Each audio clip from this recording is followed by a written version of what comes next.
Hello everyone and welcome to another episode of Sorla's Let's Play Warhammer Online series.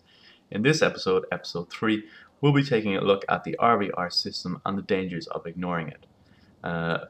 We'll be using my rank 40 White Lion just to demonstrate this point. If you take anything from this video, it should be that under no circumstances should you ignore your renown rank. It is vitally important to the enjoyment of the game. For two main reasons. First off, your renown rank dictates what items you can have. We'll be taking a look at the vendors that sell stuff, but generally you want a renown rank that is a couple of levels higher than your own, because as you progress through the tiers, the armor sets require higher and higher renown ranks to have. So in the lower ranks, you can kind of slack off a little bit, but as you go up, you need to keep on top of your renown rank. So first off, we're going to take a look at the weapons vendors, and you'll find them here in Altdorf. I'll show you on the map. We're down here in the War Quarter. If you take the flight path to Altdorf, you'll end up here, so you just need to run all the way down here. This is where you'll also find the Mount vendor, and this is where you also find the Guild Tavern. So these two vendors, they'll sell you the RVR weapons. So we'll take a look at this. Now this is like the very first RVR weapon that you can pick up. So needs a minimum rank of 10 and a renown rank of 10. That's fine. That's easy enough to keep under control. You'll also need recruit emblems, and you get these from completing war zones in your tier. However, if we look at the very last two weapons, we'll see that they require a minimum rank of 40 and a renown rank of 45. And then if we take a look at this guy here, we need a minimum rank of 40 and a renown rank of 55, and then that just keeps going up and up and up and up. If you want to buy the armor sets, you just need to go down this little ramp and just interact with these NPCs. So we'll take a look at this one here, and we'll have a look at the first RVR set, the Decimator set. So the first piece of the set that you can buy, you just need a rank of 7 and a renown rank of 7. Easy enough to get. But once you get to the Annihilator set, you have a situation where the first item requires rank 25, renown rank of 25 as well. Again, that's not too bad. However, you'll see here the gloves require a renown rank of 26 while still requiring renown rank 25, and then 27, 28, and 29. Then in the next set, again, you have the same thing, minimum rank of 30, renown rank of 32. And this basically will keep going up from there, and you'll have an inflation of the renown rank that you need. So you really need to keep on top of it. Generally, what you want to be doing is when you're leaving tier 1, so between level 15 and 16, you want to have a renown rank that's maybe 20 or kind of low 20s. When you're leaving tier 2, you want to have a renown rank of about 30, and when you're leaving tier 3, so 39 to 40, you want a renown rank of 60 to 70. So it's quite a jump between the tiers, and there's very good reason for that. When I joined tier 4, I basically ignored, well, I hadn't completely ignored, but I had done a bit of RVR and didn't think you really needed it. So I ended up being rank 40, and I had a renown rank of about 39. Again, I didn't think much of it, and I joined a nice guild, and they brought me along to their RVR nights, and we had great fun. However, they soon realized that my renown rank was terrible, and I was always the first person to die.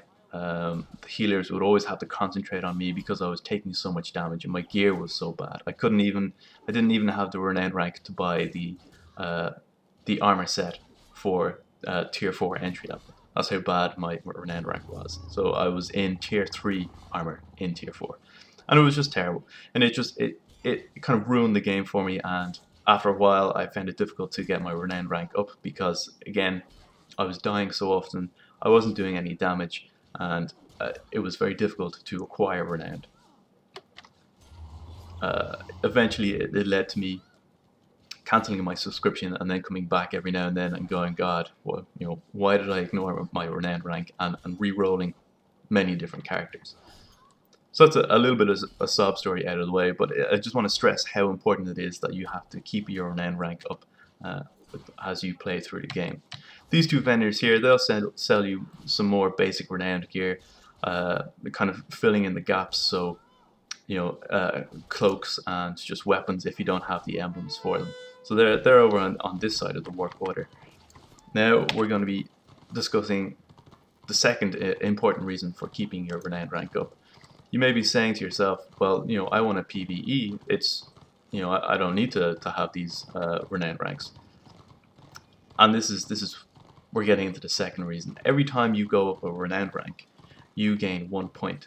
And this point you can then use to buy abilities and stat boosts from the renowned trainer. And that's where we're heading now. We're heading over to the trainer area in Altdorf, and it's here in the Temple District. So again, get off here and come over here. I'll show you on the map as well if you're going to make a destruction character and you're wondering you know, where all this stuff is in the destruction city. I'll just show you. So this is the inevitable city, and if you're a destruction, you'll take the flight path and you'll end up here. This is where you'll find all your trainers. All along here you'll find mounts, mount vendors that you can pick up your mount at rank 20. And then here you'll find all the RVR vendors. So again, just make your way down there or down there. So we're here at the Temple District, and as you can see, the temple is quite big. And we have 2 career trainers, which you know we've already talked about, and then 2 renowned trainers. So if we interact with this renowned trainer, we'll see what she has to offer. So might. Now I've already taken a couple of levels of this perk, but if we go up to the very top, we'll look at the first one that she offers. Increase your intelligence by 4. Now, obviously not that much use to a melee DPS character like myself. However, she does offer quite a large variety of different perks that you can take. So increase your weapon skill, which is kind of affects armor penetration and your abilities parry. Sorry. Remove all curses, hexes, and ailments from you. So that's quite nice. That also works in PvE. Increase your chance to block. Increase your chance to dodge and disrupt. For the next 10 seconds, your abilities no longer cost action points. Increase your action points pool. So there's quite a lot that you can pick up from this trainer, and it really affects how you're going to play your character. It's not uncommon for melee DPS characters to pick up some defensive perks. So you know, increase your chance to parry and increase your chance to block.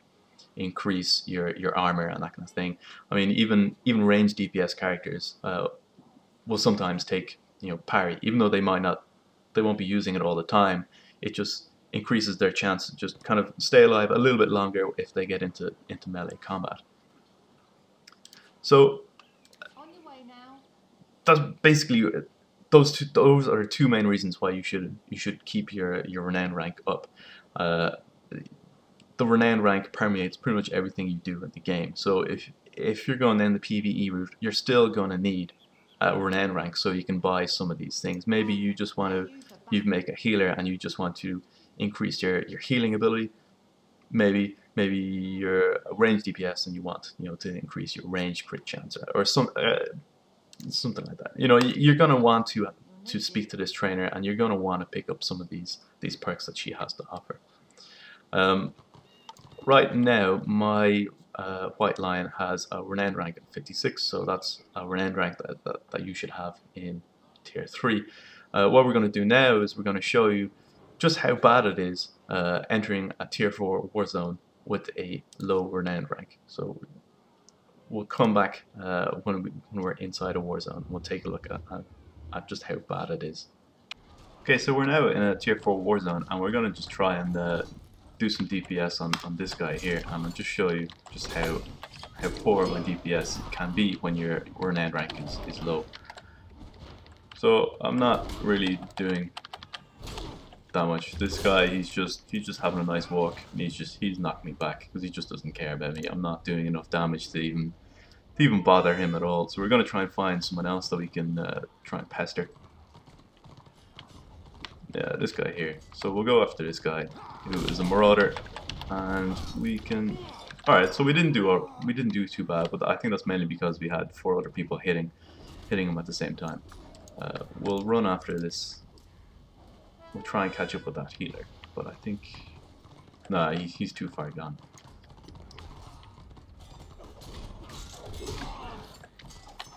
Yeah, this Marauder. So we'll start hitting on this Marauder. Again, we're doing okay, but that's mainly because we have other people hitting on him. I'll try and find a 1v1 situation, just so I can show you how bad it can be. Okay, so we're going to try attack this witch up now, and we'll see what happens. So as you can see, even though I had the jump on her, and I was attacking her from behind, she just turned around and just proceeded to just kick my ass. So that's basically what will happen to you if you ignore your renown rank. You just won't have the gear to be competitive at all, and you'll just end up dying quite a lot. And it's quite depressing to just keep getting killed and coming out of a war zone with, I don't know, maybe 200 renown when everyone else comes out of it with 3,000 or 4,000. So I'm going to leave the video off here. In the next video, we'll be taking a look at Tier 1 RBR, and we'll be jumping into the combat in Tier 1, and it's a little bit more balanced because everyone will have fairly low renown ranks, so it won't be too bad. Anyway, thank you very much for watching. I hope you enjoyed this video, and I hope you are enjoying the series. If you have any comments or feedbacks, again, please let me know. Once again, thank you for watching, and see you in the next video.